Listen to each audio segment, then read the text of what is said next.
everything is on the table. It's Relationship Theory with Tina Laws. Welcome back to Relationship Theory with your host, Tina Laws, and our amazing second-time guest, Miss Kama Smith. Smith. Yes. And before we went on break, we talked a bit about her experiences as it relates to her abusive relationship, and her exiting, the process in which she went to get to who she is today. And so we want to start back on, you walked away, you knew that was it, you walked away from the marriage. The next phase was he was living in separate dwellings. Both of you were living in separate dwellings. And now it was time to make a decision. Are we going to really call this quits? And what does that quits, divorce, the process of it look like? And what did it take you through? It was really tough, believe it or not, because once I sent my message to him that we need to file for divorce, he literally had it already set up. He called me the next day to basically say that he has filed. So I said, okay. Really? Yeah. And I was surprised, but I wasn't, because I knew that he was going to do that because he had been abusing me. So he didn't want to look like, let her do it first, because she has all the evidence. And so said, so done. He never mentioned anything to do with the abuse. Everything looked like it was me, like it was my fault. His reasons for abusing me, we got into a fight. It was never about him abusing me. Absolutely.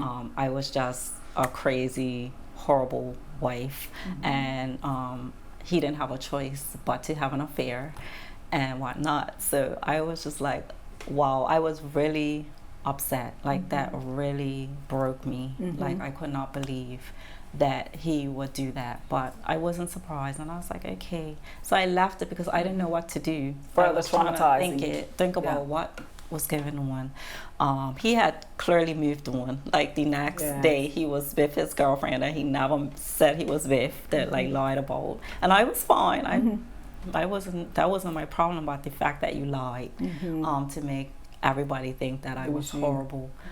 So the case, it was a shock case. So I just left it. I never bothered him. He kept bothering me because he was claiming that he needed stuff, but he had already taken a lot of his stuff. I just didn't want anything to do with him. And I just started to get myself back together. Really. And so basically you stuck to the wicket, even though he allegedly ran you through the ringer. You knew that your end result, your ultimate goal, was a girl's, ladies, to steal a girl, ladies and gentlemen. Your ultimate goal was to divorce and separate yourself from this relationship. And so you hung in there, and even though you probably felt like, oh my gosh, this is it's making me look bad. People's looking at me. You hung in there. I did. And so was it a long process? It wasn't really a long process, no, because the divorce was final. Nothing. I didn't want anything. Was nothing to really to fight on. We didn't have children. Right. None of that. And then I was asked to tell my story.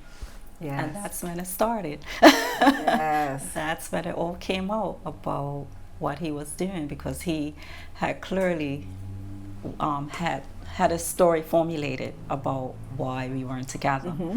And he didn't realize that I had pictures, I had everything. So when my story came out, that just blew the top off of everything, and he was not impressed.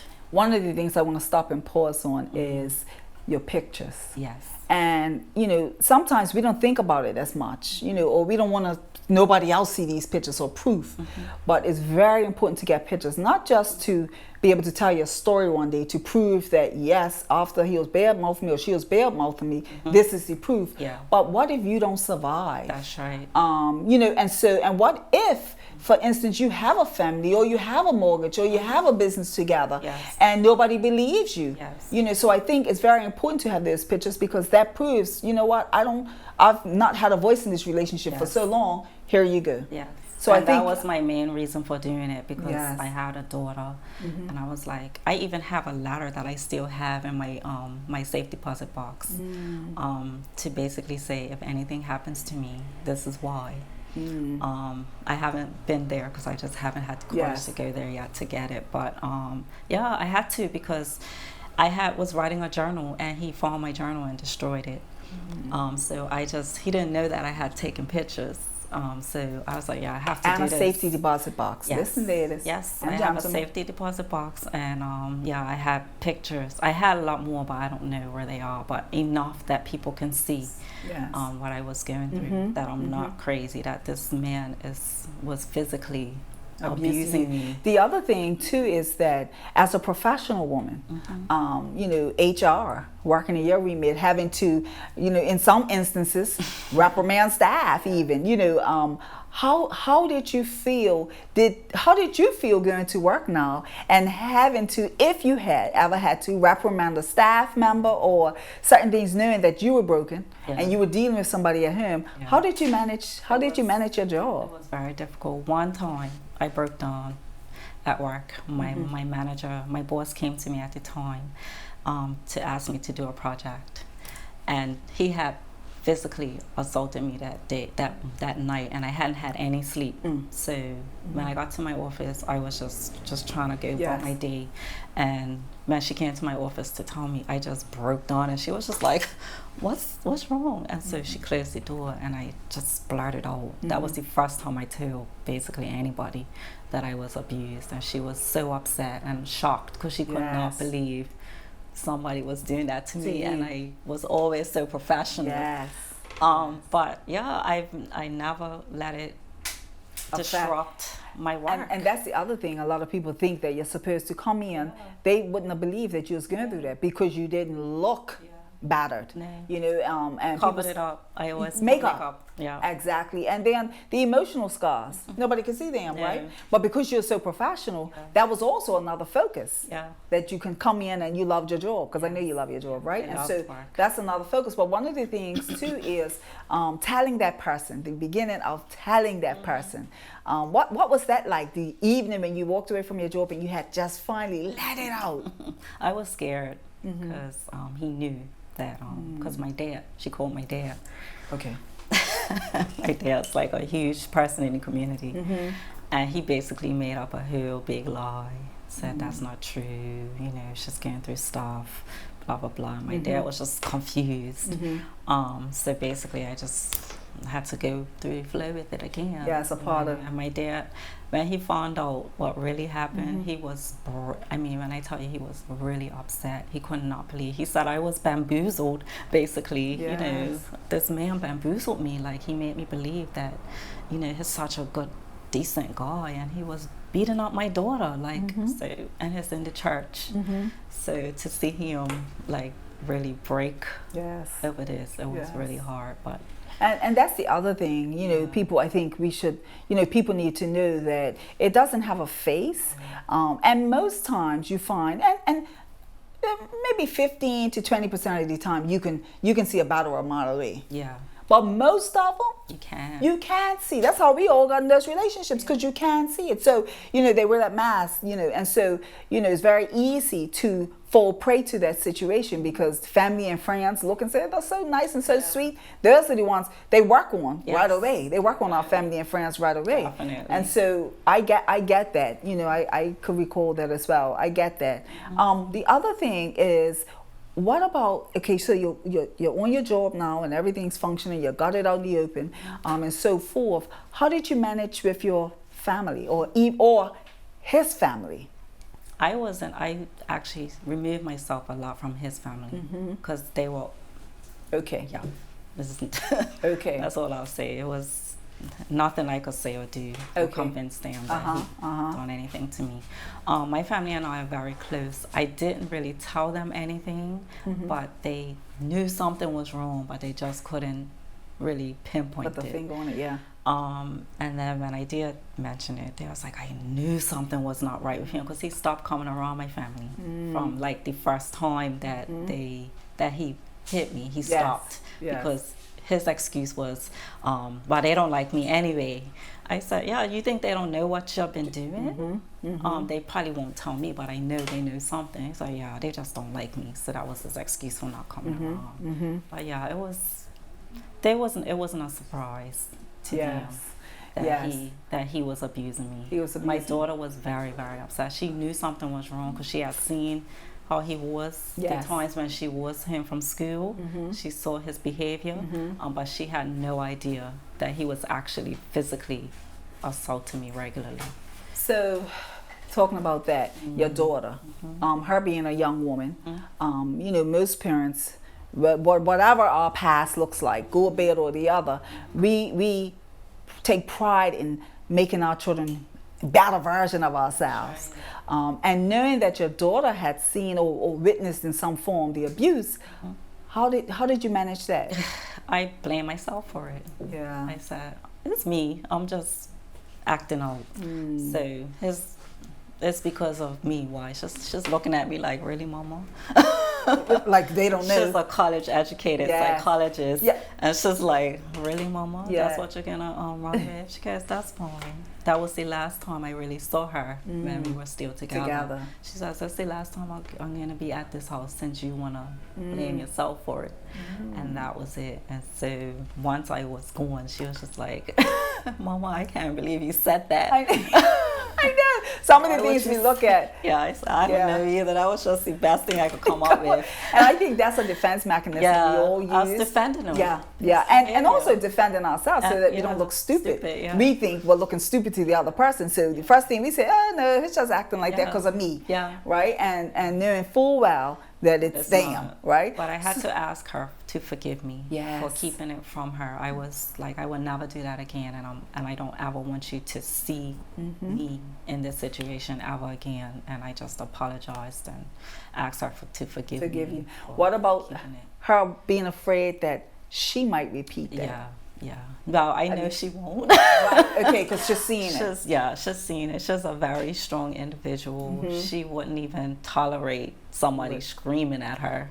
So I know for a fact that that's not something she'll put herself into. But she knows. Right, she knows, and she's seeing it firsthand. She's seeing it, She's seeing it firsthand. But one of the things I think that's, you know, shows your strength is that you was able to come back and apologize and earn up to, you know what, and I think that's powerful because even if, no matter who we are, how strong or weak we are, we can find ourselves in an abusive relationship, right? And so what do we do in that instance? So even if our children have seen us in that situation and say, I would never repeat that, boy or girl, it can happen. And I think what's most powerful is that if they have seen us, that we're honest with them and we're open with them, so that can now allow them, if that ever came that way, to be able to come and openly have that conversation with us as well. So, because that means a lot. And so before we go any further into your amazing life today, because she is, you know, she's doing amazing things as a result of walking away. Let's talk a little bit about where does this come from? Like, you know, we often say we don't take any blame, even though we do. Sometimes if people say, well, why did you do that? Your daughter, oh, it was me. But the reality is it takes two or three, whomever's in that relationship, right? And so what part do you think, or what part of your life do you think played a role in staying and trying to make this relationship work? Yeah, definitely seen it in my past, you know, family members. Many people that I know are still currently in these type of relationships. So if that's basically a lot of what I know and have grown up with. So it's hard to remove yourself from that because we as women, we want to be fixers. And we want to heal these broken men. I don't know why, but we do. So we put ourselves in these compromising situations because we love that person and we want to see them get fixed. So I knew that he was broken from probably the first time I met him. Like I could see a lot of the signs. And I was like, yeah, we'll work through this. I got him. I love him. I'm going to fix this guy. And I've seen my family do it, so that's still surviving. That's right. Right, that's still surviving. So I guess I can survive. And that's what I was trying to do. But I think I blamed myself because I never tolerated disrespect. Even though he disrespected me, I always called him out on it. Like, don't do this. Like, what is wrong with you? I always felt like that's my fault because I'm calling him out on his disrespectful behavior. But so one of the things that you spoke about earlier was having to speak your truth. And part of why a lot of women and men, because you know what women sit in here, but we know, we've talked to men, there are men and women who are in abusive relationships, who are also nurturers as well, and have seen it in their lives.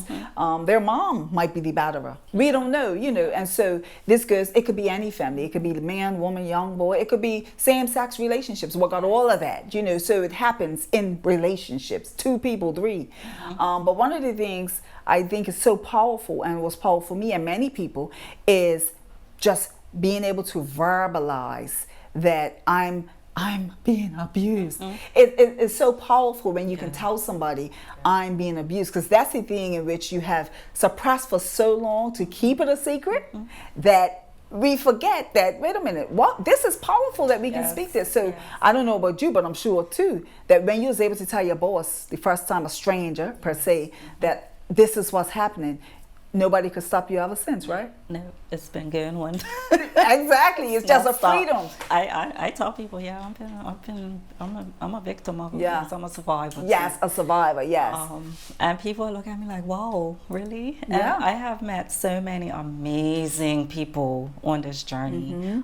With being in Bermuda, people don't talk about it. Yes. So I think when my story came out, I mean, the people have been, it's been overwhelming. The people that have supported me, just like, I can't believe you had the courage to do this. You know, I'm going through this. I've met hundreds of people that are going through this on this island. That's a good point. That's a good point, Carmen. You know why?